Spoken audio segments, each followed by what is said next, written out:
Bom dia a todos, meus amados. A paz do Senhor Jesus Cristo.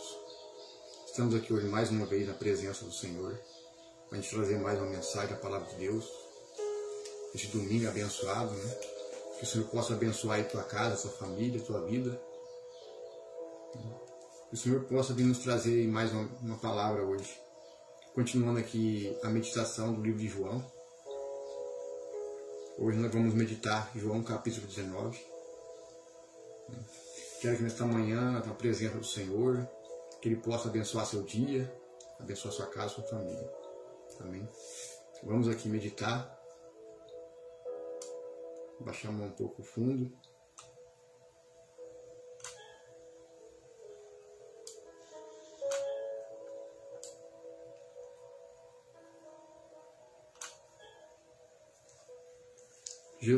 João capítulo 19. Sendo assim, Pilatos tomou a Jesus e o mandou flagelar. Os soldados trançaram uma coroa de espinhos e a puseram na cabeça de Jesus. E ainda vestiram-no com uma capa de púrpura. Aproximando-se dele, diziam: Salve, Rei dos Judeus! E esbofeteavam seu rosto. Mais uma vez Pilatos saiu e afirmou aos judeus: Vede, eu os trago à vossa presença, para saber que não encontro neste homem motivo algum para o condenar. Então, assim que Jesus veio para fora, usando a coroa de espinhos e a capa de púrpura, disse a Pilatos ao povo: Eis o homem. Então você vê aqui que Pilatos não tinha nenhum motivo para condenar Jesus. Não tinha achado nenhum erro em sua boca. Tudo que ele falava era verdade. Como diz lá em Isaías 53, né? Se eu for aqui em Isaías 53,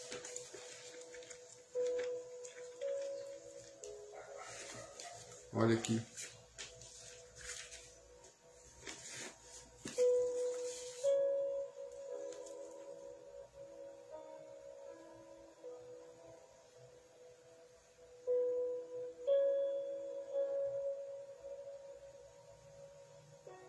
Aqui, ó. Isaías 53, o versículo 9, fala que deram-lhe uma sepultura com os ímpios, ficou como um rico na sua morte. Embora jamais tivesse cometido alguma injustiça, nem houvesse qualquer engano ou inverdade em sua boca.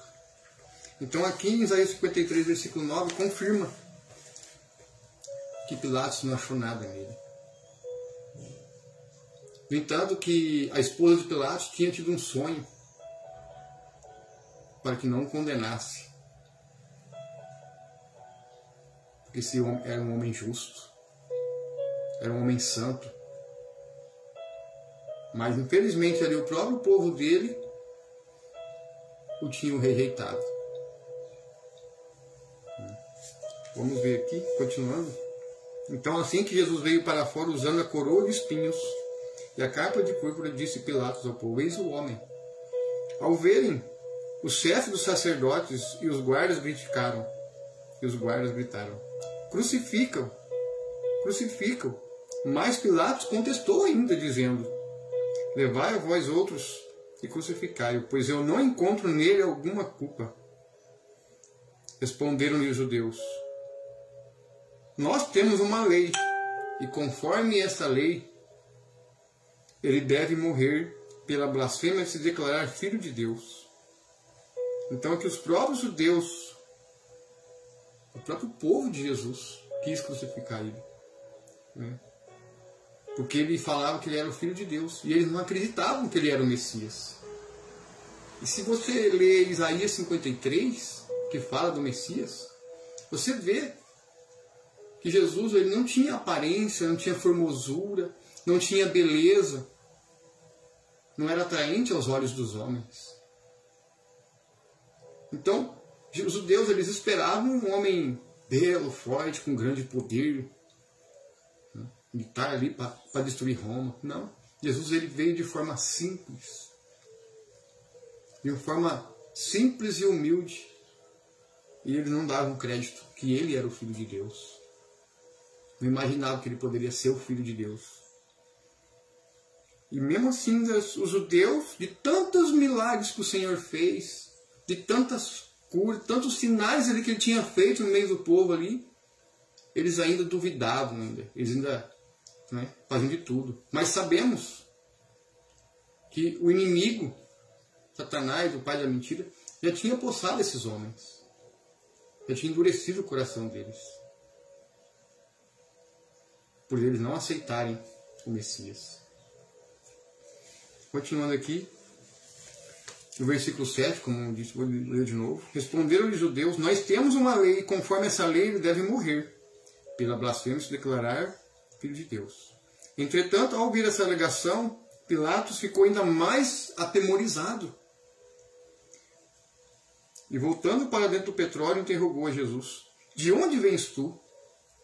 Todavia Jesus não lhe deu nenhuma resposta. Então Pilatos o advertiu: tu te negas a responder-me? Não sabes que tenho autoridade para te libertar e poder para te crucificar? Aí Jesus afirma a ele: não terias qualquer poder sobre mim, se não fosse te dado lá de cima, do Pai. Por isso aquele que me entregou a ti é culpado de um pecado ainda maior. Desse momento em diante, Pilatos procurou libertar Jesus. Mas os judeus o ameaçaram, exclamando: se deixar esse homem vivo, em liberdade, não és amigo de César, pois todo aquele que se faz rei é contra César. Quando Pilatos ouviu esse clamor dos judeus, trouxe Jesus para fora no tribunal. Sentou-se no trono do juiz, em um lugar conhecido como pavimento de pedra, mas em aramaico era chamado de Gábata. E esse era o dia da preparação, a sexta-feira da semana da Páscoa, por volta da hora sexta. Quando então Pilatos declarou aos judeus: eis aqui o vosso rei. Eles, porém, clamaram: a morte, crucifica-o. Então Pilatos lhes perguntou: devo crucificar o vosso rei? E os chefes dos sacerdotes responderam: não temos rei, senão César. Diante disso, Pilatos entregou Jesus para ser crucificado. Em seguida, os carrascos se apoderaram de Jesus e o levaram para fora. E assim, carregando sua própria cruz, Jesus saiu para um lugar chamado Calvário, conhecido como Gólgota em aramaico, onde crucificaram, e com ele outros dois, um de cada lado, e Jesus no centro. Então Pilatos mandou escrever uma placa e pregá-lo no alto da cruz, com os seguintes dizeres: Jesus Nazareno, o rei dos judeus. Muitos judeus leram a placa de Jesus, pois o lugar que ele foi crucificado ficava próximo da cidade. E a placa estava escrita em aramaico, latim,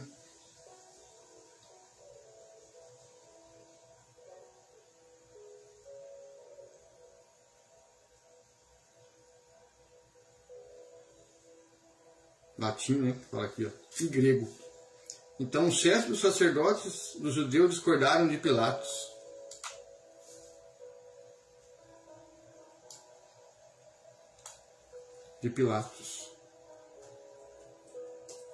Dizendo: não escrevas o rei dos judeus, mas sim esse homem se dizia rei dos judeus. Todavia Pilatos asseverou: o que escrevi, escrevi. Então pode ver que Pilatos não mudou o que ele escreveu. O que eu escrevi, escrevi. Jesus Nazareno, rei dos judeus. Você vê que até Pilatos reconheceu que ele era o rei dos judeus. Todavia Pilatos asseverou: o que escrevi, escrevi. Após haver crucificado Jesus, os soldados tomaram-lhe suas vestes e as dividiram em 4 partes, uma para cada um deles, sobrando a única túnica. Esta, entretanto, era sem costura, tecida numa única peça, de alto a baixo. Comentaram assim uns com os outros: não convém rasgá-la, mas vamos decidir por sorteio quem ficará com ela. Isso aconteceu para que se cumprisse a Escritura ao declarar: dividiram as minhas vestes entre si e tiraram sortes a minha túnica.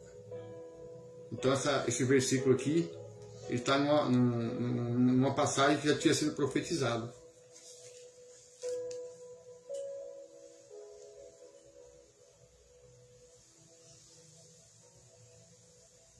Dividiram sortes, né, com ele. E se cumpre mais uma profecia, né, que dividiram as suas vestes, dividiram a sua túnica.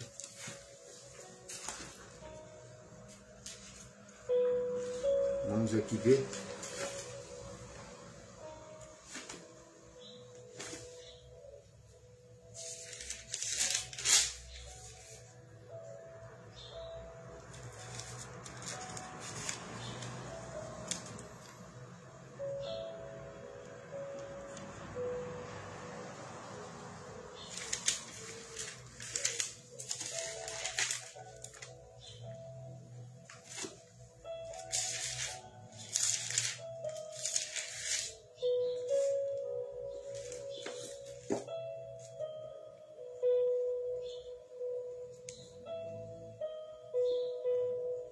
Aqui, ó, no Salmo 22, Salmo 22, 15,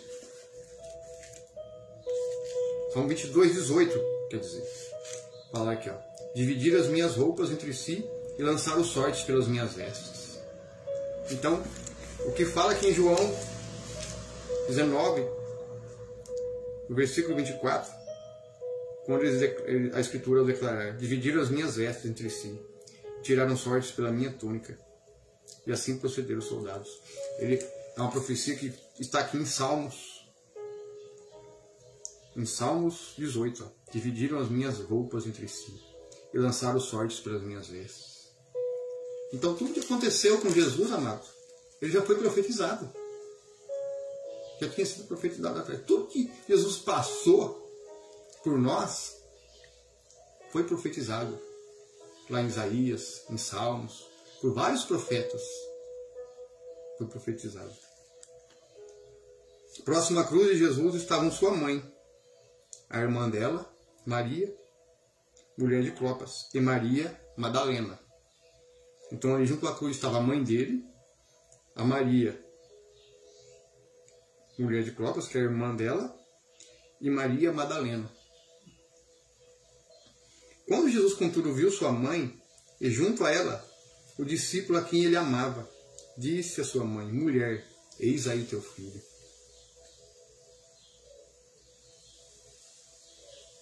Em seguida disse a Jesus ao seu discípulo amado: eis aí tua mãe. E daquele momento o discípulo amado a recebeu como parte da sua família.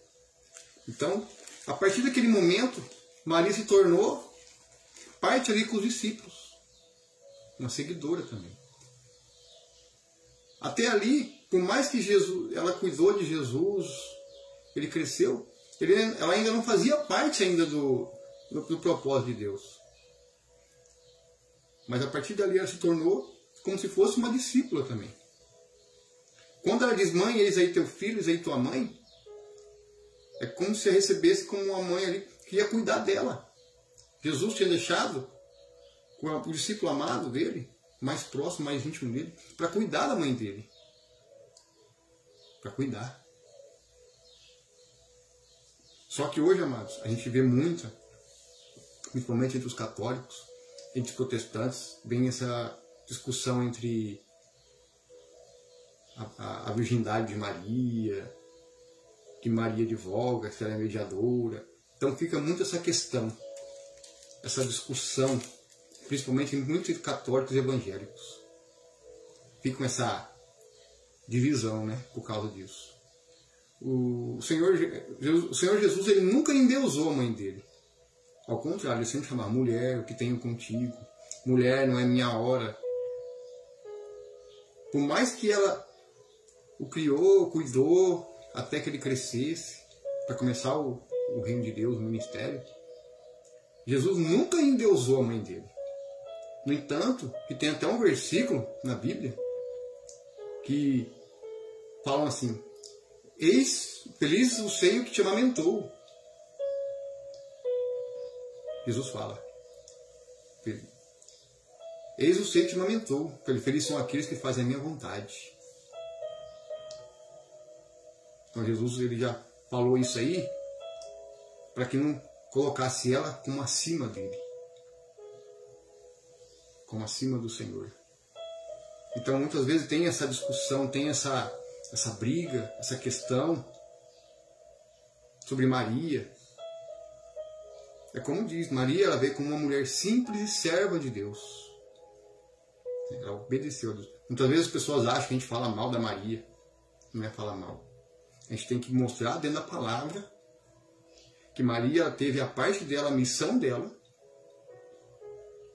E a gente não deve endeusá-la ou venerá-la ou colocá-la acima do Senhor. Porque ela também precisava de um Salvador, assim como todos nós. Então, a partir daquele momento, ela se tornou parte da família dos discípulos. É isso que as pessoas têm que entender. Ela se tornou parte. Mas isso não quer dizer que ela tem que ser endeusada, ou adorada, ou venerada. Com todo respeito a ela. Muitas pessoas questionam isso. E fica essa briga, essa discussão. É triste isso. É duro. Só que também a gente não pode concordar com ela ser endeusada, ser venerada. Porque senão se torna idolatria. Porque foi Jesus que pagou o preço pelos nossos pecados. Né? Foi Jesus que morreu na cruz por nós. Não só por nós, mas pelos discípulos. Morreu pela mãe dele também, para que ela também fosse salva. Isso tudo tinha que se cumprir. Porque todos eles também precisavam de um Salvador. Então, tudo se cumpriu. Era necessário que acontecesse. Então a gente tem que tomar muito cuidado também ao falar das pessoas. Então tem que usar aqui dentro dos versículos bíblicos, mostrar com muito detalhe, para que as pessoas, principalmente os católicos, compreendam isso. E Maria, ela se fez apenas com uma simplicidade e humilde serva. Não podemos colocá-la como acima do Senhor, acima de Deus. É que nem alguns tem não vou generalizar que são todos, mas tem muitos católicos que falam assim: Maria passa na frente e pisa na cabeça da serpente. Eu já vi até padre questionar isso. Até padre falar. Eu já vi vídeo de padre falando isso. Falei, gente, que essa mania que falar que Maria passa na frente e pisa na cabeça da serpente, isso está contra a palavra. Porque foi Jesus que esmagou a serpente. Foi Jesus. Foi Jesus que morreu na cruz. Foi Jesus que venceu a morte. Foi Jesus que tomou a chave da morte. Então foi Ele. Então a honra e a glória é dele. A Maria, o galardão dela está garantido. Ela fez parte da família, evangelizava junto com os discípulos, seguia-os, acompanhava-os. No entanto, Maria, a mulher de Clopas, que é a irmã de Maria, Maria Madalena, que também era uma mulher que tinha condições financeiras, tinha bens, né? Ela tinha herança. No entanto, ela investia ali nas coisas do reino. Ajudava os discípulos. Então ela investia. Tudo que ela tinha, ela investia ali no ministério do Senhor. Então se tornaram seguidoras também, assim como Maria. Uma seguidora. A partir de mãe, ela se tornou uma seguidora de Jesus. Então, se ela tornou uma seguidora, então ela servia a quem? A Cristo. Se o Pai e o Filho são um, se tudo que Jesus fazia era pela vontade do Pai, então Jesus é acima. Então vem o Pai, o Filho e o Espírito Santo Consolador, o advogado fiel. Está vendo como que é? Vem a sequência: Pai, o Filho, que já andava com o Pai desde o princípio da criação, e o Espírito, que pairava sobre as águas, como fala lá em Gênesis. E o Espírito. Então, é tudo ligado. Aí já quebra mais uma heresia, uma doutrina que Maria advoga, sendo que o próprio Senhor fala que o Espírito Santo é o advogado. é o Consolador. Eu não deixarei órfãos, porque mandarei o meu Espírito. Mandei o Espírito para consolar-vos, que é o Espírito Santo. Então você vê que aí o Espírito Santo que é o advogado, é o próprio Senhor Jesus. Porque Pai, Filho e Espírito. Só há um mediador, só há um advogado. Aí, infelizmente, com o passar do tempo, a igreja foi surgindo doutrinas. Doutrinas que foram criadas por homens. Doutrina mariana, de que ela intercede, que ela advoga na hora da morte. Então isso, ela dá contradição com as Escrituras. Tanto uma Bíblia protestante, evangélica, como uma Bíblia católica. Se você pegar uma Bíblia católica, vai falar a mesma coisa. Só que, infelizmente, os padres, os bispos, eles não estão pregando a verdade. Estão distorcendo. Estão enganando. Se você estudar sobre o Concílio de Éfeso, você pesquisar na internet, você vai achar aí todos os estudos sobre os concílios. Concílio de Nicéia, Concílio de Éfeso. Lá fala, Neustório, ele foi contra a doutrina mariana. De oração para Maria, de pedir intercessão dela, ele foi contra. No entanto, ele foi expulso da igreja.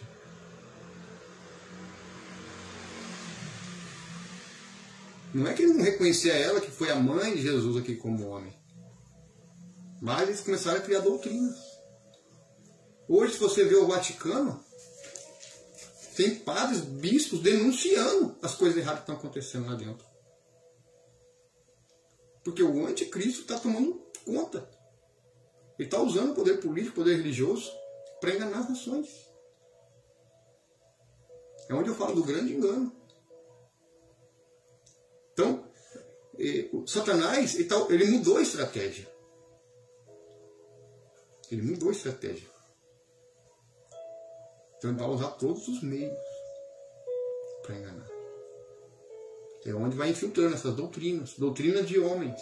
É que nem, eu vou tirar um exemplo. Uma doutrina aqui de que os mortos intercedem por nós. Vamos supor, os mártires, os santos que morreram em Cristo. Eles morreram, estão mortos. Mas suas almas estão lá no seio de Abraão, aguardando o dia da ressurreição. O grande dia. Então, como que eles podem interceder por nós se existe um grande abismo? Não existe um meio lá, que é um purgatório, onde as almas ficam ali purgando. Não existe. Isso está em contradição com as Escrituras, é mais uma doutrina. Hebreus 9:27 fala: ao homem é ordenado morrer só uma vez, após a morte segue-se o juízo. Assim como Cristo morreu só uma vez. Então Cristo não pode morrer de novo. Ele morreu só uma vez. É a gente que tem que tomar a nossa cruz e seguir e sentir na pele o que Jesus passou. Tomando a cruz de Cristo. Então por isso que eu falo. Muitas doutrinas foram surgindo. E o próprio apóstolo Paulo falava que surgiriam no meio de vós homens com doutrinas. E é o que acontece hoje. Não é só na igreja católica, como nas igrejas evangélicas também. Hoje em dia, você vai ver nas igrejas evangélicas, você vê... Eles fazem, como é que chama, o famoso... Igual naquela época de Lutero, que foi contra a indulgência que os padres e bispos usavam, que a pessoa, para ganhar o reino do céu, ela tinha que pagar. Então eles aproveitavam daquele povo ali que não tinha conhecimento da língua em grego, não conseguiam entender a Bíblia. Então eles aproveitavam e tiravam. Utilizando o quê? A religião. Porque eles não tinham conhecimento daquela língua da igreja, que era o grego. Então eles não tinham conhecimento da palavra. Eles acreditavam naquilo que eles pregavam. Então, eles tomavam. Aí Lutero foi contra a venda de indulgências, quando ele teve acesso às cartas do apóstolo Paulo. Assim como no dia de hoje.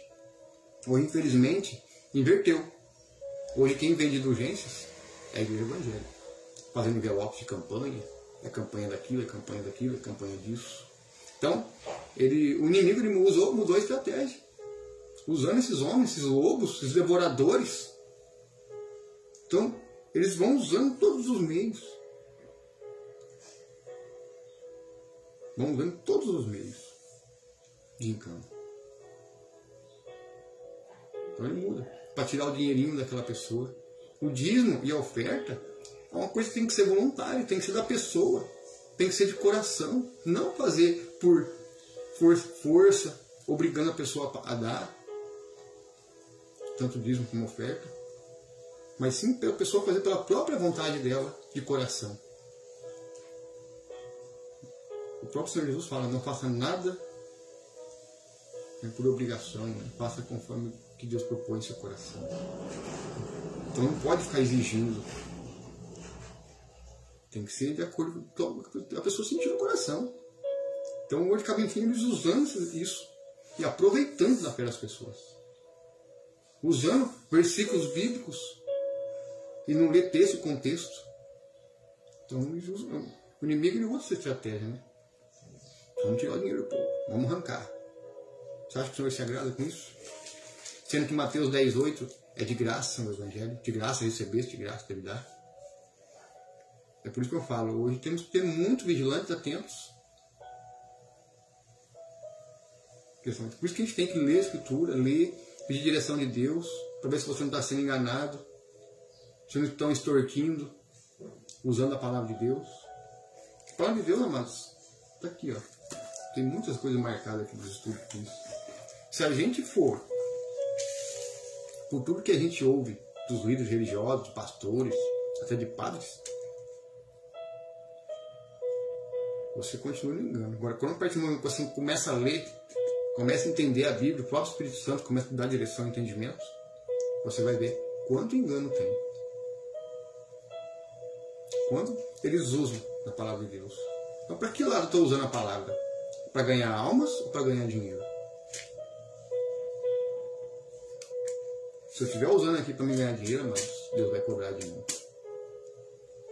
Assim como eu recebi de graça, eu devo dar de graça. Assim como eu tive uma cura, tive libertações de graça, através de irmãos. Jesus me libertou, me curou. É de graça também que eu devo dar. Eu não posso cobrar um centavo. É como Jesus, se ele não veio para servir, ele não reuniu 12 discípulos, servir uns aos outros.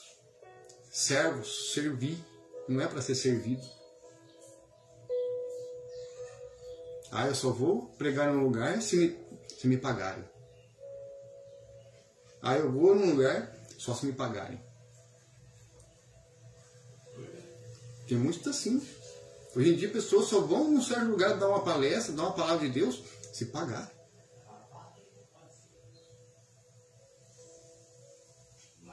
Então, muitos pregadores hoje estão fazendo por interesse. Não por amor à palavra, não por amor às almas, e sim por interesses próprios. E é triste isso, ver isso. Por isso que hoje a gente usa a internet como meio de propagar o Evangelho. Porque aqui todo mundo tem acesso à internet. E através da internet a gente pode levar a palavra de mensagem de salvação, de cura, de libertação. Mostrar os ensinamentos de Jesus dentro da palavra. Ensinamentos que podem mudar a nossa vida. Então, através da palavra, a gente tem respostas. Então, tudo que a gente passar de conhecimento para as pessoas é para fins, não para fins próprios, mas sim para as pessoas também ter o acesso de graça. E hoje nós temos a internet. Eu sei que tem muita gente que usa a internet também para ganhar dinheiro. Monetiza canal. Aqui no Facebook apareceu esse negócio de estrelinha para mim aqui. De engajamento. Eu coloquei mais para engajar o quê? Para dar mais alcance. Mas eu não configurei nada para receber. Aqui aparece para mim, porque configure-se, né, para receber alguma coisa. Não quero. Não configurei nada. Por quê? Porque a palavra tem que dar de graça aqui. Eu tenho que meditar aqui, compartilhar a palavra de Deus de graça, sem cobrar um centavo. Eu não posso usar a internet também para ganhar dinheiro. No YouTube, muitos monetizam os canais. com anúncios. Eu tenho meu canal no YouTube, meu canal não é monetizado. Eu não coloquei para não monetizar. Se é de graça, então eu não posso monetizar. Se Deus me dá força, me dá saúde, me dá vigor, me dá um trabalho, tem um trabalho para me sustentar, para que eu vou monetizar? Para que eu vou querer ganhar dinheiro? Se Deus me dá saúde, força, fé e coragem para me trabalhar, não preciso. Não preciso disso. Mas a gente tem que propagar o Evangelho. A gente tem que espalhar esse Evangelho para que todos cheguem à verdade, ao conhecimento da verdade. Para não cair num grande engano que está o mundo sendo preparado. Então aqui a gente vê que a palavra de Deus está tudo se cumprindo. Né? Então essa meditação aqui, tudo que Jesus passou, sofrimento, rejeição, humilhação, por amor às nossas almas, para que todos fossem salvos por meio dele, através da fé. Por isso que fala que quando Jesus morreu na cruz, o templo fechou, a terra tremeu, escureceu. O véu se rasgou de alto a baixo, lá em Jerusalém, aquele véu que ficava lá entre a parte do templo e onde ficava a Arca da Aliança. O véu foi rasgado. O véu partiu ao meio, no lugar lá do Santo dos Santos, tinha a parte do Santo dos Santos, para que todos tivessem acesso através dele. Por isso que tudo tinha que se cumprir. Tudo que Jesus passou foi profetizado por profetas, Isaías, Jeremias, Daniel. Muitos profetas profetizaram tudo que Jesus ia passar. Aqui em Salmos, quando fala aqui, repartiram suas vestes. Tudo tinha que se cumprir para que nós todos tivéssemos acesso à salvação por meio da fé.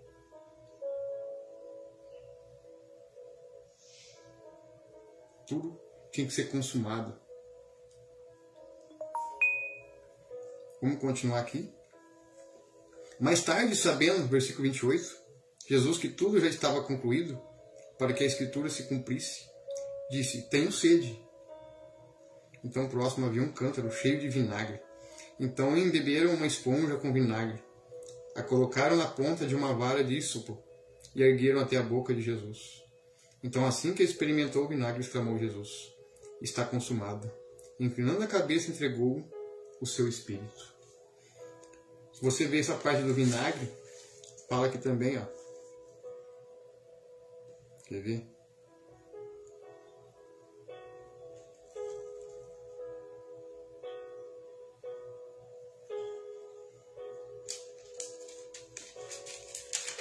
O Salmo 22 fala o Salmo da cruz.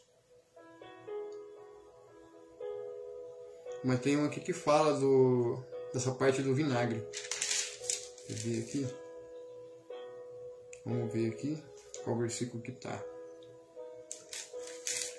Ah, sim, é Salmo 29. 29 não, 69. Quer ver? Salmo 69.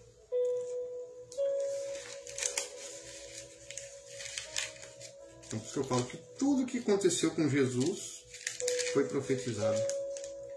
Salmo 69, versículo... Vamos ver aqui.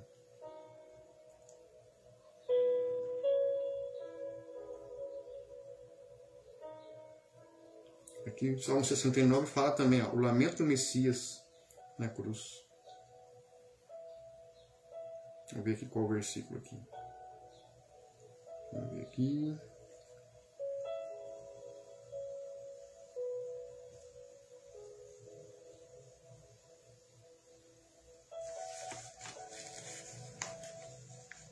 Aqui, ó. 69, versículo 21. Ao contrário, puseram veneno em meu alimento e vinagre me ofereceram para mitigar a minha sede.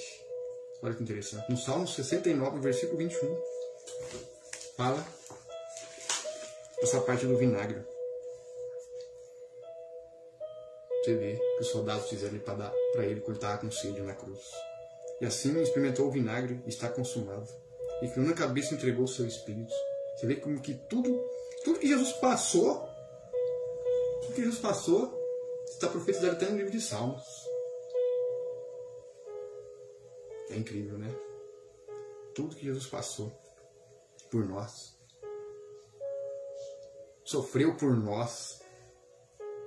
Você imagina, mas o sofrimento dele? Será que nós suportaríamos o que Jesus passou? Olha o amor que ele passou para a humanidade. E muitas pessoas ainda o rejeitam. Rejeitam o seu amor, rejeitam a sua graça, rejeitam a sua misericórdia. Sabe? Os corações endurecidos. É triste, muitas vezes a gente prega na rua, você começa ali, prepara para começar a pregar, as pessoas falam, vamos sair daqui. Já vem. As pessoas estão assim, amados. Não querem mais ouvir a palavra de Deus. Só querem ouvir aquilo que agrada a eles. Não querem ouvir a verdade mais. É triste isso. Infelizmente é triste a gente ver isso. É muito triste. Aí continuando aqui no versículo 31 de João 19. E porque era o dia da preparação da Páscoa, véspera de um sábado, especialmente sagrado, os judeus não admitiam que os corpos ficassem na cruz durante o sábado. Pediram então a Pilatos que mandasse quebrar as pernas dos crucificados e retirar seus corpos. Sendo assim, vieram os soldados e quebraram as pernas do primeiro e em seguida do outro homem, que com Jesus havia sido crucificado. Os dois ladrões da cruz, né? Mas quando se aproximou de Jesus e viram que ele já estava morto, não lhe quebraram as pernas. Contudo, um dos soldados perfurou do lado, Jesus com uma lança. E imediatamente brotou sangue e água. E aquele que a isso presenciou, isso deu seu testemunho, o seu depoimento. É verdadeiro, pois ele está consciente que está relatando a verdade para que também vos creiais. E todas essas coisas ocorreram para que se cumprisse a escritura. Dos seus ossos, nenhum de seus ossos seria quebrado. Você vê, né? Nenhum osso de Jesus foi quebrado. Por mais que ele foi torturado, humilhado ali, lacerado na sua carne, nenhum osso seu foi quebrado. Então, amados, se o seu osso nunca foi quebrado até hoje, amados, é porque Deus não permitiu. Muitas vezes a gente passa por tantas coisas na vida, né? Às vezes certos acidentes, sofre, e muitas vezes acaba saindo ilesos, sem um osso ser quebrado. Isso aí é livramento. Isso é a proteção de Deus. Quantas pessoas hoje sofrem um acidente e você olha assim e fala, nossa, é impossível. Nossa, a gabine daquele carro, daquele caminhão, virou uma sardinha. Não aconteceu nada com a pessoa. Livramento. Por isso que eu falo, mas quando você anda com o Senhor, quando você anda com Deus, o inimigo pode fazer de tudo contra a sua vida. Mas Deus não vai permitir que nenhum osso seu seja quebrado, assim como foi de Jesus. Então aquele que se torna seguidor de Jesus, pode ter certeza, mas nenhum de seus ossos será quebrado. Só se Deus permitir. Mas se Ele não permitir, nenhum osso. É incrível isso. Eu falo isso de testemunho, né, de um acidente que eu tive na entrada da cidade um tempo atrás, que eu fui no dentista em Araçatuba. Aí eu tinha ido no mercado ali no Rondon, na Cobrac. E nisso o Senhor tocou no meu coração para ir na livraria evangélica, pegar uns panfletinhos. Pra gente, quando a gente vai fazer a obra na rua, a gente entregar, né, uma mensagem da palavra de Deus para a pessoa. E no dia que eu cheguei na entrada da cidade, tinha um óleo, eu acabei escorregando, sofri um acidente. Eu pensei que tinha quebrado o braço, ou deslocado o ombro aqui. No entanto, ficou até a marquinha aqui, ó. Ficou o ossinho aqui pra cima, assim. Mas, para honra e glória do Senhor Jesus, não quebrou nada. Não fraturou um nervo, nada. Né? Eu não mexia nem o braço, não conseguia nem levantar. Não tinha força. Em menos de 10 dias, meu braço recuperou. Para honra e glória dele. Foi um livramento que ele me deu. Então, por isso que eu falo. Quando a gente toma a cruz de Cristo, pode vir qualquer situação. Mas nenhum osso será quebrado. Assim como o de Jesus. Às vezes você vai ser torturado. Às vezes você vai ser chicotear também. Quando você tomar cruz, quando começar a perseguir a igreja, vão te bater, vão te espancar. Mas pode ter certeza, nenhum osso vai ser quebrado. Vão fazer a mesma coisa com os cristãos. Mas nenhum dos seus ossos será quebrado. É como eu falo, só se o Senhor permitir. Por isso que eu falo, é forte, né? Essa palavra. É muito forte. E tudo que falou aqui se cumpriu, né? Vamos ver aqui.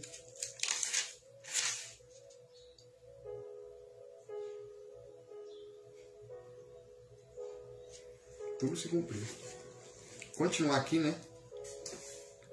Algum tempo mais tarde, José de Arimateia, que era um discípulo de Jesus, ainda que secretamente por causa do medo que tinha dos judeus, rogou a Pilatos que lhe permitisse tirar o corpo de Jesus. E Pilatos concedeu a ele permissão. Então José de Arimateia veio e retirou o corpo de Jesus. Nicodemos, aquele que havia dialogado com Jesus durante a noite, veio também trazendo cerca de 100 libras, de uma mistura de mirras e aloés.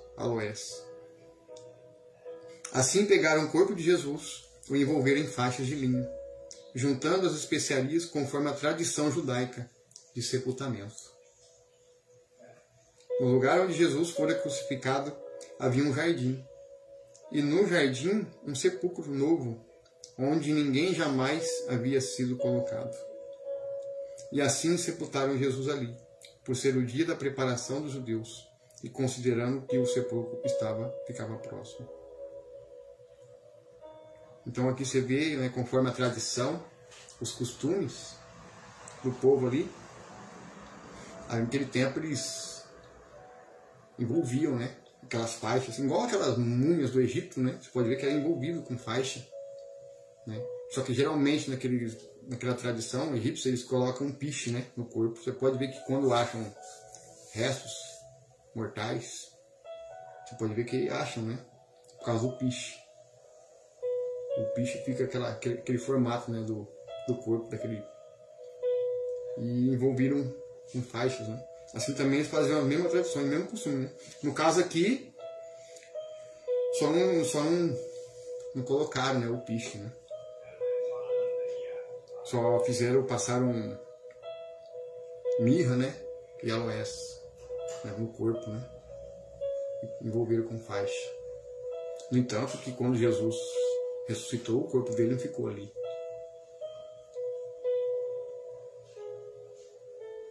Não acharam mais o corpo dele. E assim se cumpre, né? Isso aqui vai ficar para o próximo, né? Meditação. Falando do sepultamento, né? Da ressurreição. Que é o último capítulo de João. Não, o último não, 21, né? Que é o último capítulo. Na próxima meditação estarei falando sobre a ressurreição. Amém?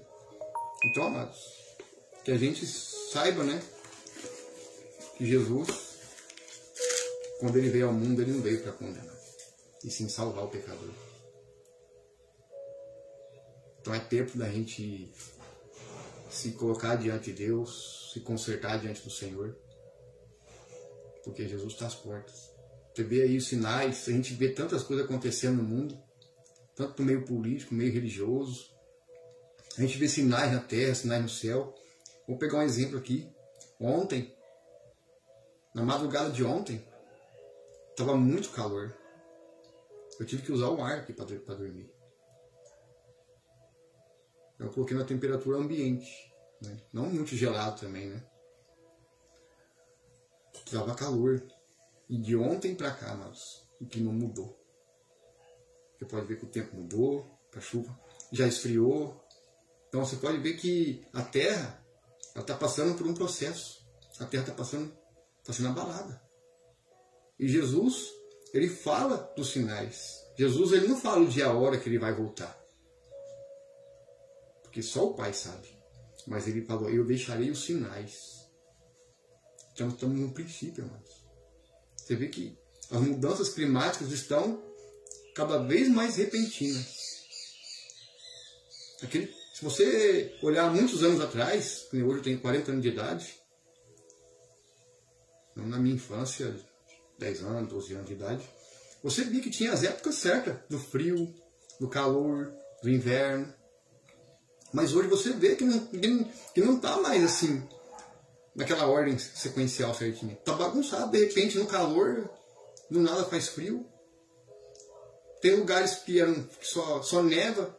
Chegou um tempo aí que teve calor, que chegou até a derreter gelo, lá no Canadá. Então, a Terra está passando por está sendo abalado. Os sinais no céu, sinais na Terra. Então, são sinais na geopolítica. Então, a gente tem que estar preparado, amados. Porque o dia do Senhor está para vir. Porque antes da volta de Jesus, vai ter ainda sinais ainda que não aconteceu. Mas que está para acontecer. Que eu estava pregando ontem na praça, que fala sobre as taças da ira. E Deus derramou a sua quinta taça e o rio Eufrates secou. E se a gente pesquisar hoje, o rio Eufrates está secando. Está se cumprindo. O Apocalipse está se cumprindo. Aos poucos estão se cumprindo. Então a gente vê os sinais. Está acontecendo e muitas pessoas às vezes não sabem o que está acontecendo no mundo. Por quê? Porque a mídia muitas vezes não fala. A mídia esconde. Por isso que a gente tem que usar a internet, pesquisar, mas de fontes. O que está acontecendo em Israel? O que está acontecendo no mundo? As profecias se cumprindo. Então a gente tem que saber um pouco de geopolítica, saber o que está acontecendo. Porque muitas vezes você sabe o que está acontecendo no Brasil, mas não sabe o que está acontecendo lá fora. Porque a mídia não fala tudo. A mídia esconde. A mídia está no poder da mão do anticristo. Tem controle. A maçonaria controla. Essa Babilônia toda controla. Mas as coisas estão acontecendo aos poucos. Procura aí em canais de documentários que falam sobre o rio Eufrates. E você vai ver que realmente o Eufrates está secando. E está se cumprindo uma profecia. Que o rio Eufrates secaria. Tudo está se cumprindo conforme a palavra de Deus. Então a gente tem que estar atento a esses sinais. Sinais no céu, sinais na terra, sinais na geopolítica. Então é tempo ainda do homem se consertar diante do Senhor.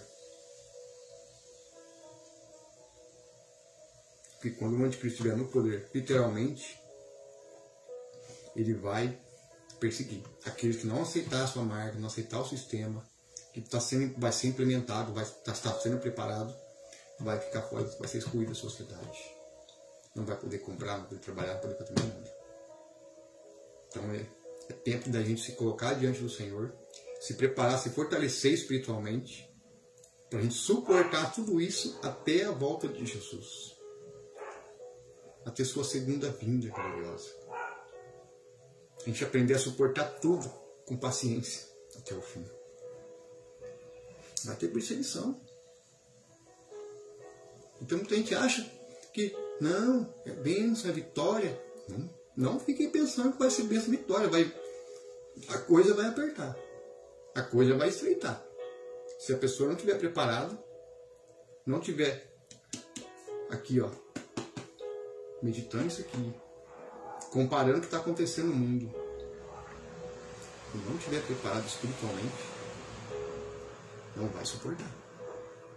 Não vai. Ou vai ceder ao sistema,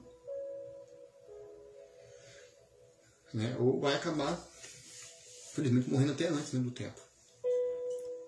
Mas, para falar a verdade, se for para morrer para esse mundo aqui, ir para o Senhor é melhor do que ficar preso com este mundo. Né? É como diz o Senhor, né? Nós não somos deste mundo. O Senhor tem um lugar melhor para nós, que é a Nova Jerusalém. E Deus vai purificar essa terra aqui. Depois que o anticristo estiver no poder,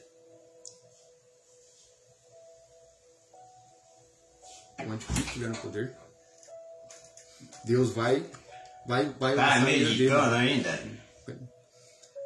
Vai lançar a ira dele, vai purificar, vai limpar a terra. Vai ser um novo céu e uma nova terra. Então a gente tem que estar preparado, né? Para estar diante do Senhor. Então busca o Senhor enquanto se pode achar. Para que permaneçamos firmes na graça e na misericórdia dele. Para que possamos um dia estar na presença dele e poder participar da vida eterna com o Senhor. Então não se apegue às coisas deste mundo. Não se apegue às coisas materiais, não se apegue às coisas terrenas. Se conserte, viva diante de Deus, tenha paz em espírito com o teu próximo, com Deus. A melhor coisa a ter é paz de espírito e paz na alma.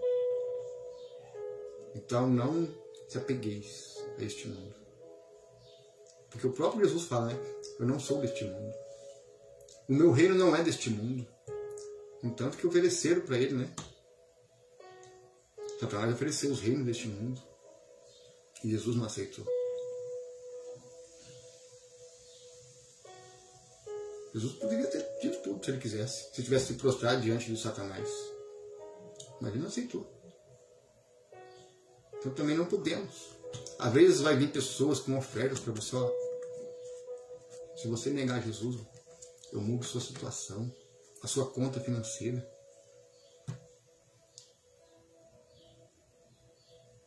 Aí já estão preparando uma marca. Esse dia eu estava conversando com uma irmã aqui, pelo WhatsApp, e ela comentou que já tem um lugar lá em São Paulo, na Paulista, que veio dos Estados Unidos, essa empresa, uma tecnologia implementada dentro da mão. Estavam oferecendo 2.000 euros para testar esse chip. E esse chip com certeza vai ter todos os dados das pessoas, todos os dados, conta bancária, informações. Então eu não sei se já realmente é a marca ou se estão só preparando, né? Às vezes pode ser várias empresas testando.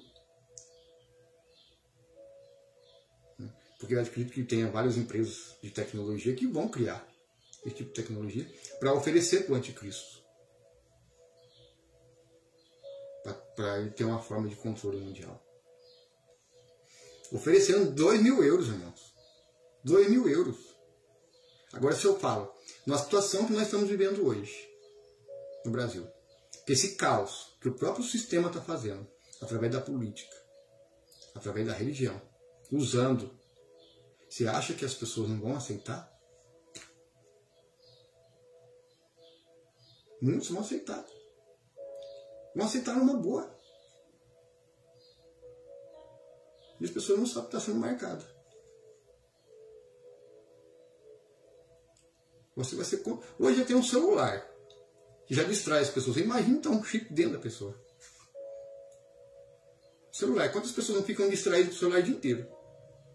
Aí não lê a Bíblia, não medita, não ora, não jejua, não busca. Hoje todo mundo tem acesso a um celular. Não é a marca. Mas eu vou usar o quê? Vou usar o celular para me fazer a palavra de Deus. Para propagar o Evangelho. Para alertar as pessoas do engano.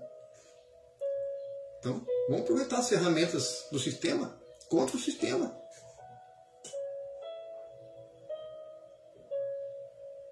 Então, para que fins você está usando? Agora tem gente que usa para o lado errado, ao contrário, né? Infelizmente, fica distraído com outras coisas, rede social, conversinhas ali alheias, vendo a vida dos outros, e muitas vezes esquece de olhar a si mesmo.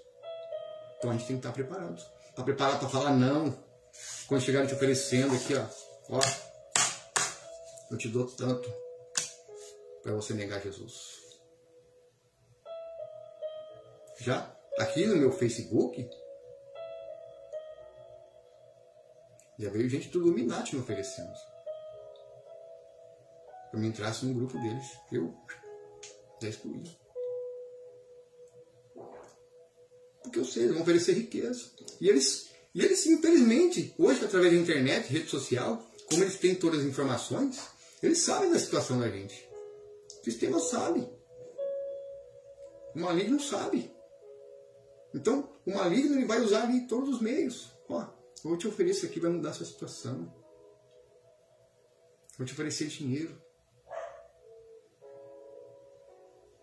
Então, ele quer caminhar a pessoa para o caminho fácil. Esse fácil, mas que é o perigo. É o caminho largo. Porque a pessoa está preocupada com o dinheiro. Esquece da alma. Jesus fala, aquele que quiser vir a mim vai ter que renunciar. Vai ter que renunciar ao mundo. Renunciar tudo. Então está disposto a perder sua vida? Está disposto a perder tudo por amor a Cristo?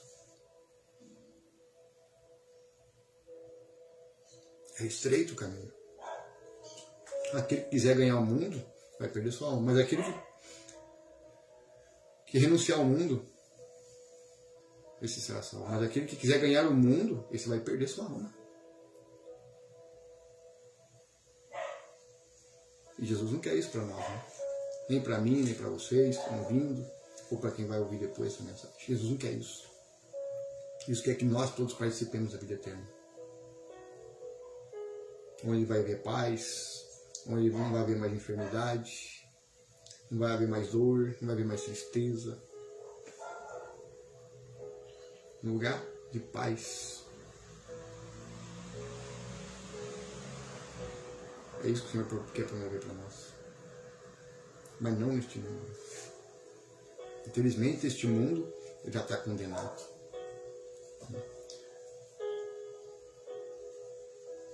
Amém? Então fica aí de reflexão, medite a palavra. Né? Compartilhe essa mensagem para que chegue a mais pessoas, a mais almas. Para que o Evangelho chegue a toda criatura. Amém? Que Deus abençoe seu dia, abençoe nossos dias, né? Abençoe a família. Que o Espírito Santo de Deus lhe guarde e os proteja. No nome do Senhor Jesus. Amém? Tenha um ótimo domingo e um ótimo começo de semana abençoado aí. Né? Que Deus abençoe o trabalho e a vida de cada um. Amém? Deus guarde, Deus abençoe. No nome do Senhor. Vamos encerrar aqui.